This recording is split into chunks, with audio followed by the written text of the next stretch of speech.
All right, so today we're going to connect a very modern self-help idea with a psychological struggle that's over a century old. We're going to build a bridge between what's called the nice guy syndrome and the private inner turmoil of the legendary psychoanalyst Carl Jung. And what we'll find is a problem that is absolutely timeless. So let's just jump right in with a pretty simple question. What on earth could be wrong with being a nice guy? I mean, it sounds great, right? You're generous, you avoid fights, you're always trying to make people happy. But as we're about to see, that simple, friendly label can hide some really deep and complicated issues. Because here's the thing. That intense desire to please, that constant search for approval, that's not new. At all. We might have a modern name for it now, but the inner conflict it creates, that frustration, that quiet resentment, that feeling like you're not really living your own life, that is a struggle that people have been facing for centuries. Okay, let's start with the modern framework that puts a name to this whole experience, the nice guy syndrome, a concept really laid out by the psychotherapist Dr. Robert Glover. At its heart, the syndrome is basically a flawed belief system. It's like a broken contract with the world. It's this deep-seated idea that if you are good and giving and you take care of everyone, then the universe will pay you back with love and happiness and a life without problems. But when reality doesn't live up to that contract, the nice guy doesn't tear up the contract. He just doubles down, trying to be even nicer. Now, when you look at these common behaviors, you might be thinking, hey, what's wrong with being a giver? And you know what? On their own, these traits aren't bad at all. But for the nice guy, they're not just behaviors, they're a survival strategy. Just notice how many of them are about managing how other people see you, seeking approval, avoiding conflict, hiding your mistakes. The focus is always pointed outward. And this is where the big paradox kicks in. All that effort to be nice on the surface often hides a really powerful shadow side. Because their needs aren't being met directly, nice guys can become manipulative. Their giving isn't free, it has invisible strings attached. And since they'd rather do anything than have a direct conflict, that lifetime of frustration just builds up, like a pressure cooker of repressed rage that can eventually explode in some pretty passive-aggressive ways. This quote, man, it comes from a guy named Jason in Dr. Glover's book, and it just gets right to the core of the nice guy's pain. Here was a man who did everything for his wife. He cleaned, he took care of the baby, the whole deal. But he just felt constantly criticized, and like nothing he did was ever good enough. His plea, it really captures that genuine desire for connection that's just trapped inside a failing strategy. And that feeling, that pain, is not unique to our time. Not by a long shot. So now we're going to pivot. We're going to jump from a 21st century therapy office into a time machine and go all the way back to the early 1900s, to the very dawn of psychoanalysis, where we find this exact same struggle raging inside one of its founding fathers. We're going to look at Carl Jung. But I don't want you to picture the wise old icon. No. Think of Jung in his 30s, wrestling with what he himself called a turmoil of feelings. And we know about this because it's all documented in these incredibly personal letters he wrote to his colleague and confidant, Sabina Spielrein. Just listen to that. What a raw admission. Does that sound at all familiar? That pressure to be the fixer, the strong one, the tower of strength for everyone else. Well, inside, you just feel like you're falling apart. This is the exact conflict of the modern nice guy, and here's Jung expressing it over 100 years ago, saying his mind was torn to its very depths. And in these letters, you see Jung is just desperately trying to manage the approval of the single most important figure in his professional life, his mentor, the one and only Sigmund Freud.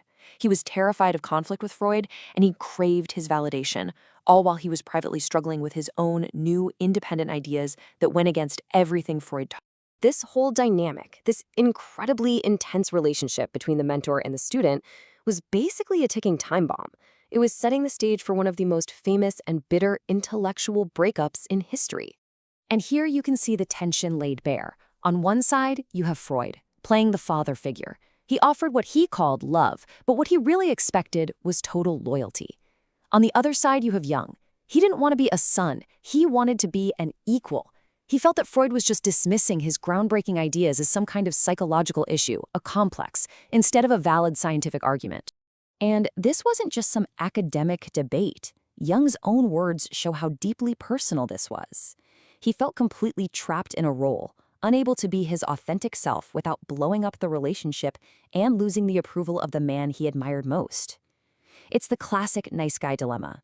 Be true to yourself and risk a fight, or keep the peace and betray your own soul. But here's the amazing part. This immense pressure, both internal and external, it didn't just break Jung. It actually forced him to look inward and develop some of his most revolutionary psychological concepts. His personal struggle became the very laboratory for his life's work.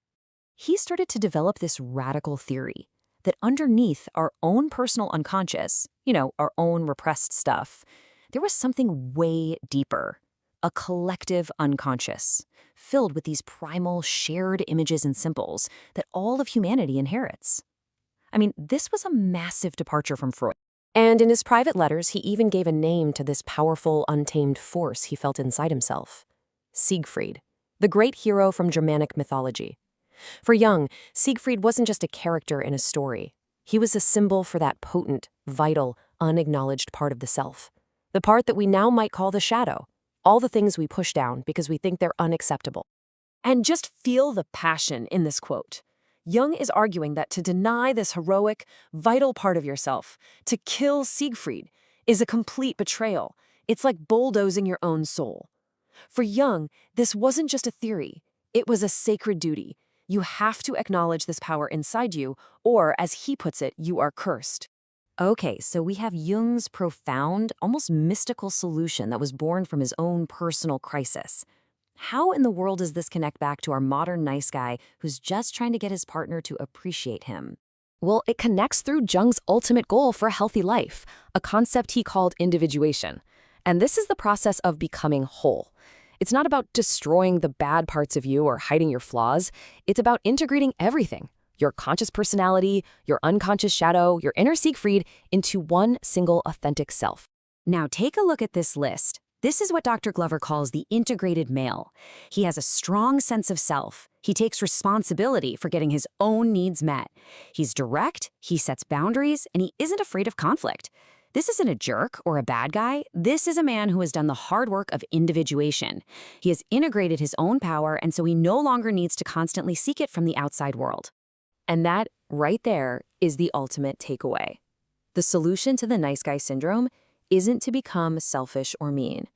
It's to stop performing niceness for a reward and to start the much harder, but much more fulfilling work of becoming an integrated, whole person. We'll end with Jung reflecting on his own painful journey.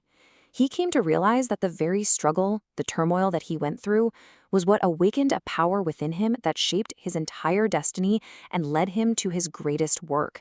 And maybe that's the final thought for all of us, that the very parts of ourselves we are most afraid of, the conflicts we try so desperately to avoid, might just hold the key to our most authentic and powerful lives.